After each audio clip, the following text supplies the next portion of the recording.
भारतीय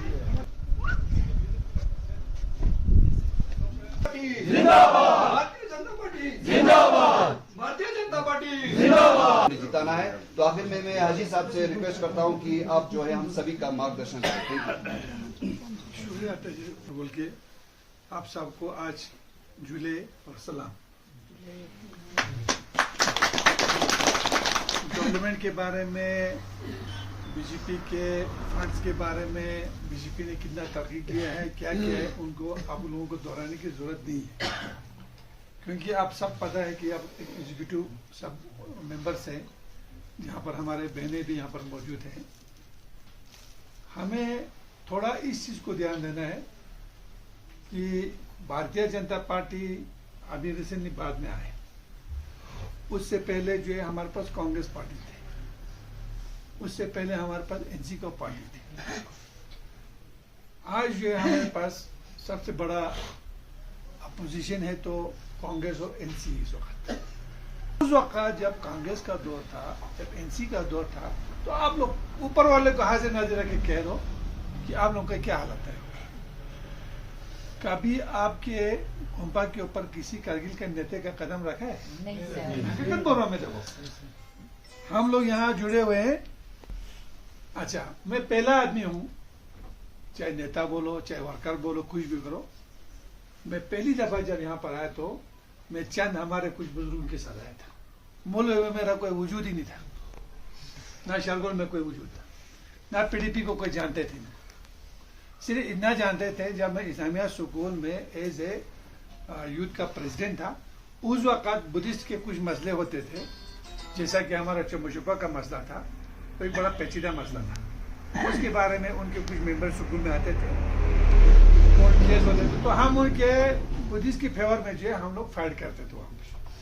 2-3 दफा हमने हाई कोर्ट तक भी पहुंच गए चमुशुपा के लिए। हमने खुद वकील बनाया, क्योंकि हमारे यहाँ के बुद्धिस्ट भाई लोग उस वक्त से मेरी टेंशन की वजह से वहाँ जाते भी नहीं थे, तो हम लोगों ने अरेंजमेंट करते थे। क्योंकि ये एक मसला था हमारे पास, एक हमसाया और एक हमारे इसका क्या बोलते हैं, मुस्लिम गैर मुस्लिम एक हमसाए के इसका मसला था। तो हम लोग इस्लामिक शुक्र एक ऐसा मतलब एक होते थे कि सब उसको मानते थे, उनको अभी भी मानते हैं उसको। उस वजह स्कूल के सदर साहब ने कहा कि भाई देखो ये हमारे बुद्धिस्ट भाई हैं, हम इनके ऊपर हमारा हाथ होना चाहिए।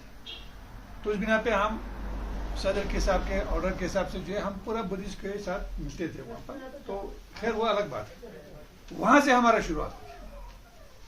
फिर हमने देखा यहाँ हालात, कांग्रेस ने क्या हालात करके रखे थे और एनसी ने क्या हालात करके रखे थे। और आप लोगों को मेरे ख्याल से इससे पहले कोई ऐसा कोई नेता नहीं है जिन्होंने कि गोंपे को पैसा दिया। कई कंस्टिट्यूंसी फंड से किसी गोंपे को फंड देना, इससे पहले कोई रिकॉर्ड नहीं था कुछ नहीं, हकीकत बोल रहा हूँ। लेकिन हमने शुरुआत किया, फिर उसका हमने इलेक्शन लड़ा, उसमें खैर मुल्क से मुझे वोट आया नहीं है, ज्यादा है कम है उसकी बात नहीं है, लेकिन जो उसके बाद मैं एक अच्छे ओहदे पर पहुंच गया किस्मत में, वो मेरे उसमें नहीं था। मैंने खुला काम किया। हमने बुदखरबू के गोंपे में भी काम किया, हमने मुल्क के गोंपे में भी काम किया, हमने फोकर के गोंपे में भी काम किया, जितने भी जास्कर में भी गोंपे में काम किया, रांधुम के गोंपे में भी काम किया, जितने भी गोंपे थे मैंने को खुला बोला भाई कर, क्यों नहीं करे। जब कॉन्स्टिट्यूंसी बाड़े को दे सकता है तो कंस्टिट्यूंसी फंड जब दूसरे नाम पर गोंपे को क्यों नहीं दे सकता। यही मेरा मिशन था, मैंने खुला काम किया।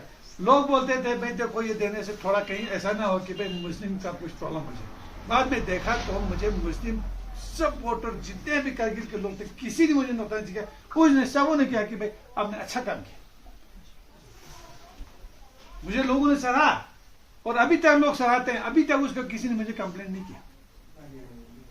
लेकिन हमारे ही यही कांग्रेस और एनसी लोग बुद्धिस्ट और मुस्लिम लगा के, मुस्लिम को खुश करने के लिए बुद्धिस्ट को नीचे दिखा के, बुद्धिस्ट को खुश करने के मुस्लिम को नीचे दिखा के आप लोगों को सियासत कर। मेरे कहने का मतलब ये है, हमने उस चीज को तोड़ दिया। उसके बाद फिर आप लोगों ने मेरे साथ, मैंने आप लोगों का दिल जीत लिया। फिर आप लोग चाहे रांगदुम में हो, चाहे संस्कार में हो, चाहे मुलबी में हो, चाहे बुदखरबू में हो, चाहे फोकर में हो, जहाँ भी हो, सिवाय थोड़ा साबित को छोड़ के, साबित में थोड़ा मैं नाकाम रहा क्योंकि वहाँ मैं ज़्यादा पहुँचा ही नहीं वहाँ पर। जितने भी हमारे बुद्धिस्ट भाई हैं उन सब ने मुझे हथेली पे उठाया। उन्होंने जब साथ दिया, उन्होंने जब आप लोग कोऑपरेट किया, तभी आज जो है भारतीय जनता पार्टी जो है इस वक्त यहाँ पर इतने मार्जिन में यहाँ पर पहुँच गए। उसके बाद फिर संगठन ने भी यहाँ काम किया, उसने अपना कंट्रीब्यूशन दे दिया। उसके बाद फिर बीडीसी ने अपना कंट्रीब्यूशन दिया। उसके बाद फिर एमपी ने भी अपना कंट्रीब्यूशन दिया। हम एमपी को भी नहीं बोल सकते, बेशक ऊपर नीचे होता है, पार्टी में हो गया होगा, लेकिन काम जो करता है उसका सराहना चाहिए उसको। उसने भी काफी काम किया, आप लोगों को काफी कोऑपरेट किया। तो इस तरीके से आप लोगों का पार्टी इतना आज उभर के आए हैं। उसके बाद फिर मैंने काम किया वहां पर। तो कौंसल इलेक्शन में जब हमारा पहली दफा कौंसल इलेक्शन हो गया, 3 के 80% से 90% वोट जो है हमको हमारे खाते में आएंगे। कांग्रेस का था ऊपर है, लेकिन वो किससे हो गया? क्योंकि लोगों ने एतबार किया। आपने मुझ पर एतबार किया, हमने आप पर एतबार किया। उस एतबार की वजह से जो है आज हम लोग एक इकट्ठे इतना मतलब हमारा प्रोग्रेस हो गया। इस एतबार को कभी तोड़ना नहीं, इसको कभी नहीं तोड़ना। क्योंकि मैं कहता हूं कि चलो हमारा कुछ गैप हो गया, कौंसल में कुछ गैप हो गया, लेकिन अगले कौंसल के लिए हमको तैयारी करना है, अगले पंचायत के लिए हमको तैयारी करना है। कोऑपरेट किया था, दलाई लामा जी भी यहाँ पर तशरीफ लाए। उस वक्त भी आप लोगों को क्या क्या बोला था, कांग्रेस वालों ने क्या बोला था, खैर मैं नाम नहीं लूंगा, कांग्रेस ने किसने क्या बोला था, एनसी वालों ने कितना ही किया था, वो आप सबको पता है।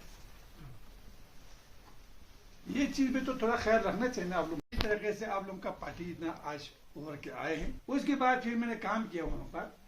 तो कौंसल इलेक्शन में जब हमारा पहली दफा कौंसल इलेक्शन हो गया, 3 के 80% से 90% वोट जो है हमको हमारे खाते में आएंगे। कांग्रेस का था ऊपर है, लेकिन वो किससे हो गया? क्योंकि लोगों ने एतबार किया। आपने मुझ पर एतबार किया, हमने आप पर एतबार किया। उस एतबार की वजह से जो है आज हम लोग एक इकट्ठे इतना मतलब हमारा प्रोग्रेस हो गया।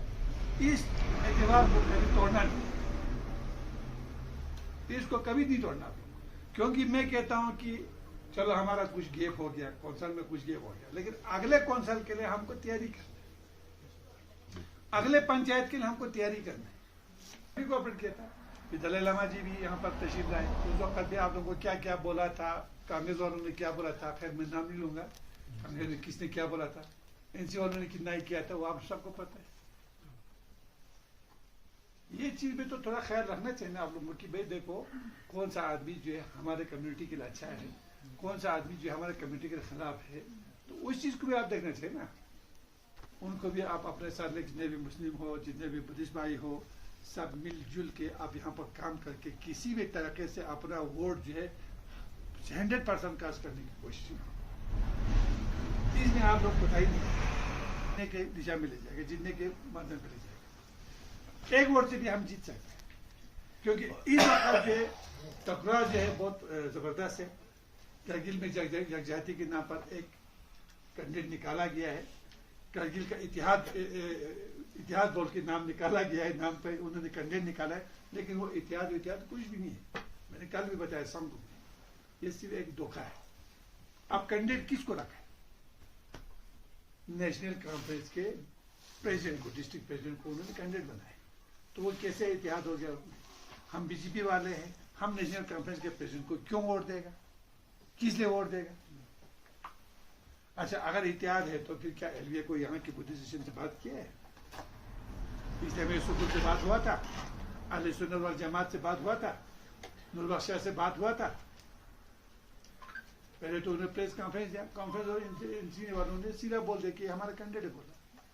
अब कैंडिडेट निकाल के सब कुछ करने के बाद बोलते हैं जी हम इतिहाद है करगिल जिंदाबाद, हमारा कौम जिंदाबाद।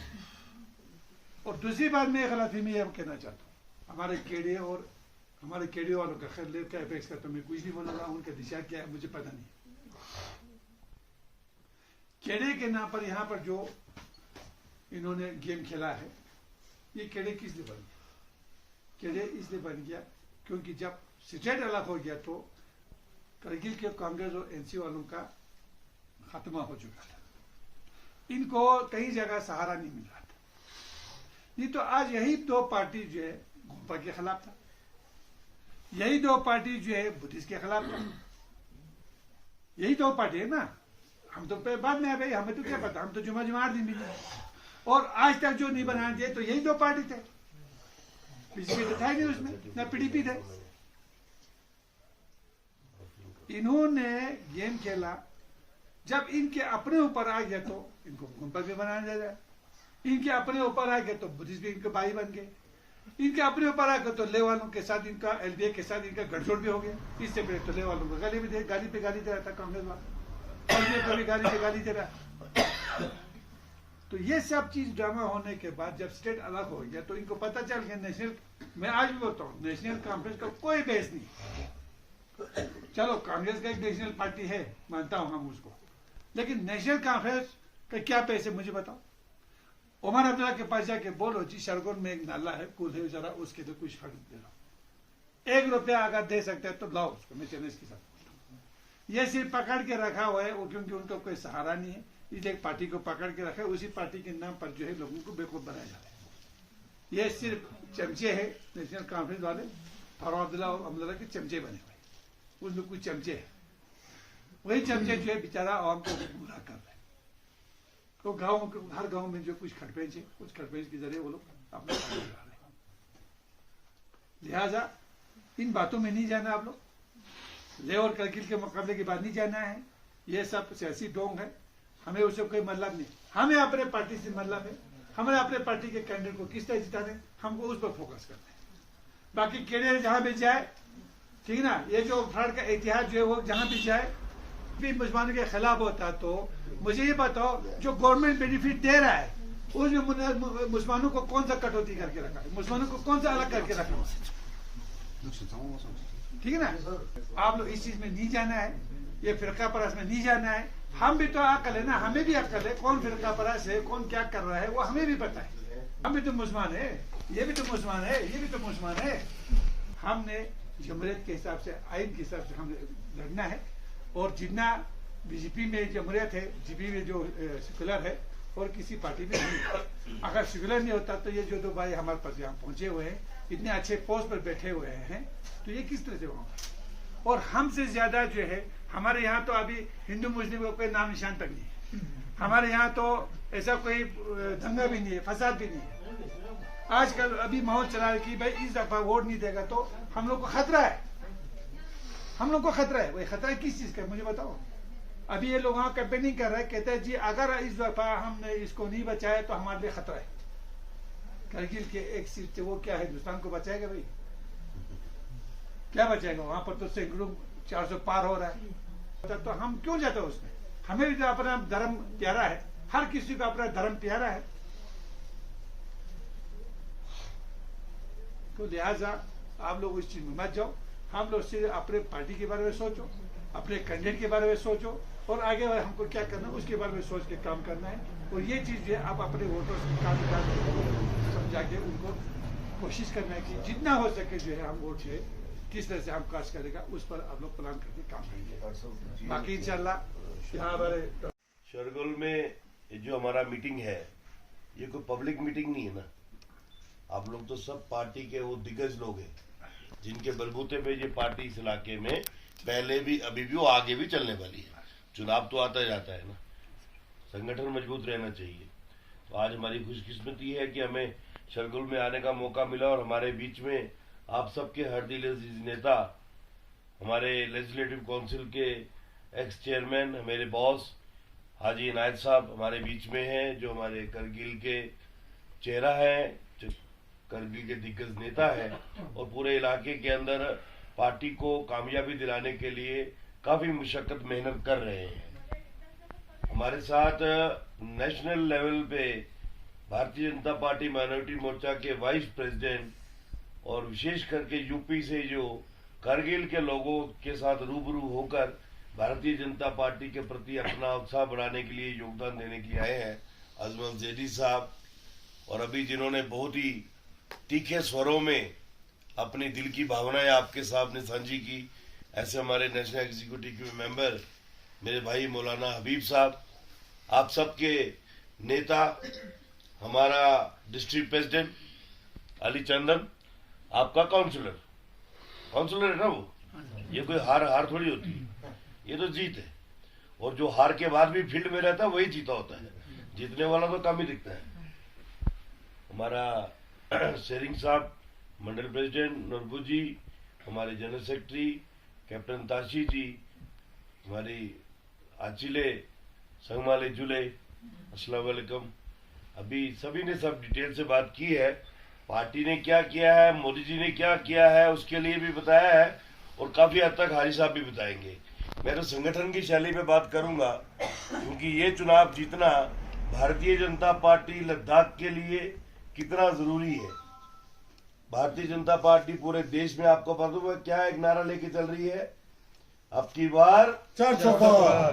भारतीय जनता पार्टी जिंदाबाद, भारतीय जनता पार्टी जिंदाबाद, भारतीय जनता पार्टी जिंदाबाद। इसे बोलते हैं जवानी, ये जवान खून है। वो बुढ़ा ऐसे नहीं बोला सर, वो लद्दाख पीछे कैसे रह सकता उसमें। ठीक है, कुछ लोगों ने एक मंसूबा नया रचा है, एक नया कहानी बनाने के लिए एक नई चाल चली है, वोटर्स को गुमराह करने के लिए और ले वर्सेस करगिल एक बहुत बड़ा दीवार खड़ा करने के लिए।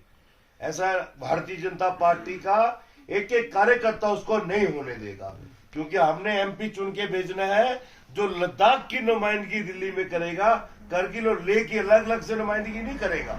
एक कमरे में करगिल के कार्यकर्ताओं को बिठा देगा, बंद कर देगा, दूसरे कमरे में लेह के कार्यकर्ताओं को बिठा के बंद करेगा और खुद भाग जाएगा। हमें वो आदमी नहीं चाहिए, हमें वो आदमी चाहिए जो पूरे लद्दाख को एक ताकत बनाकर नरेंद्र मोदी जी के सामने हमारे मसले लेकर बैठे कि मेरा ये इलाका है, मेरे को चुन के भेजा है, मेरी ये कमियां हैं, ये हमारी डिमांडें हैं, ये पूरी होनी चाहिए। यही चाहिए ना हमें। तो उसके लिए ताशी गैलसन से अच्छा हो ही नहीं सकता है कोई। पार्टी ने एक बहुत अच्छा व्यक्ति आपके बीच में दिया है। हमें अपने अपने पोलिंग बूथ पे लड़ाई लड़नी है। हमें नहीं चिंता करना है कि किसकी कॉन्स्टिट्यूंसी में क्या हो रहा है, नुब्रा में क्या हो रहा है, जंस्कार में क्या हो रहा है, करगिल टाउन में क्या हो रहा है, पश्चिम में क्या हो रहा है। हमें चिंता नहीं करनी है। मेरा शरगुल और शरगुल में भी मेरा पोलिंग बूथ, क्योंकि हमारा एक नारा है, मेरा बूथ सबसे मजबूत। वो तभी मजबूत होगा जब उसमें से वोट जाना भारतीय जनता पार्टी को पड़ेगा। तो मेरा आपसे एक ही निवेदन है, क्योंकि मैं चाहूंगा कि हाजी इनायत साहब के दिशा निर्देश अनुसार ये मीटिंग यहाँ पे समाप्त हो, और जब हम यहाँ से उठ के जाएं एक पूरी ताकत, एक पूरी ऊर्जा लेके, पूरी जोश लेके कि अब ये टीम जो है पूरे इलाके में हर बूथ पे हर घर तक जाएगी और उनको यकीन दिलाएगी कि 20 तारीख को सुबह जाकर कमल के फूल का बटन दबाना है। ताशी गैलसन साहब को वोट देने का मतलब है वोट नरेंद्र मोदी को जाना है। आज लोग पूछते हैं कि हाजी हनीफा को वोट देंगे, वोट जाएगा किधर? बोले जंस्कार के रास्ते भी नहीं जा सकता और ज्योतिला के रास्ते भी नहीं जा सकता, इधर ही कहीं घूमता रह जाएगा। हमारा जो कांग्रेस का कैंडिडेट है उसको वोट देंगे तो वोट जाएगा किधर? कि गलती से भी ले से बाहर गया तो राहुल गांधी की जेब में जाएगा, और उसकी जेब में गया तो वैसे सत्यानाश हो जाएगा, इटली चला जाएगा, वो फिर इटली जाएगा। तो हमने अपने वोट का कदर करना है। हमने वोट उसको देना है जिसने 10 साल से हमको संभाल के रखा है। हमने वोट उसको देना है जिसने जोजिला टनल हमें सिर्फ दिखाया नहीं, बनाने का भी रास्ता बताया है। हमने वोट उसको देना है जिन्हें जंस्कार का रास्ता भी आज सीधा कर दिया है। अब जंस्कार 6 घंटे 5 घंटे में सीधा गाड़ी भागता हुआ जाता है, पहले 12-12 13-13 घंटे लगते थे। तो मेरा आपसे एक ही निवेदन है, क्योंकि आप पब्लिक नहीं है, भाषण जो होते हैं वो पब्लिक के लिए होते हैं, उनको समझाना पड़ता है कि स्कीमें आ गई, कार्ड मिल गया, आयुष्मान कार्ड मिला है, प्रधानमंत्री सम्मान निधि का पैसा आ रहा है, इसलिए वोट दे दो। ये चीज आपने आगे लोगों में जाके बोलनी है। तो मेरा आपसे निवेदन है कि आज की मीटिंग के बाद अगले 20 तारीख सुबह वोट डालने तक लगातार सब अपना अपना काम छोड़ के परिवार के साथ मिल के अपने अपने बूथ पे काम करना है। मुझे ज्यादा एरिया में नहीं जाना है। मेरे बूथ में अगर 300 वोट है, 300 वोट का मतलब ये हो गया कि वहां पे 50-60 चूल्हा होगा। 50-60 चूल्हे तक जाना है मुझे, तो मैं हफ्ते में 3 बार भी जा सकता हूँ। उनको यकीन दिलानी करनी है कि ये इस बार का वोट जो है वो नाली गली का वोट नहीं है। मेरा टावर नहीं लगा, मेरा ट्रांसफर नहीं हुआ, मेरे को फोन किया उसने फोन नहीं उठाया, ये उसका वोट नहीं है, ये देश का वोट है। जब पूरा देश मोदी के साथ है तो लद्दाख पीछे कैसे रह सकता है? जब पूरा देश मोदी के साथ है तो करगिल पीछे क्यों रहेगा, लेह पीछे क्यों रहेगा? तो मेरा आपसे फिर निवेदन है कि अभी लगातार अगले 7-8 दिन जो बाबा बचे हैं, अभी आराम करने का समय बिल्कुल भी नहीं है। 20 तारीख के बाद हम चंदन जी, नूरबू जी को बोल देंगे आप इनको ज्यादा तंग मत करो, जितना आपने इनको। For more updates, subscribe to our channel Kargil Today. Click the show links and enjoy watching the videos. Like us on Facebook and follow us on Instagram. Keep watching Kargil Today. Keep enjoying Kargil Today, the only voice of Kargil Ladakh.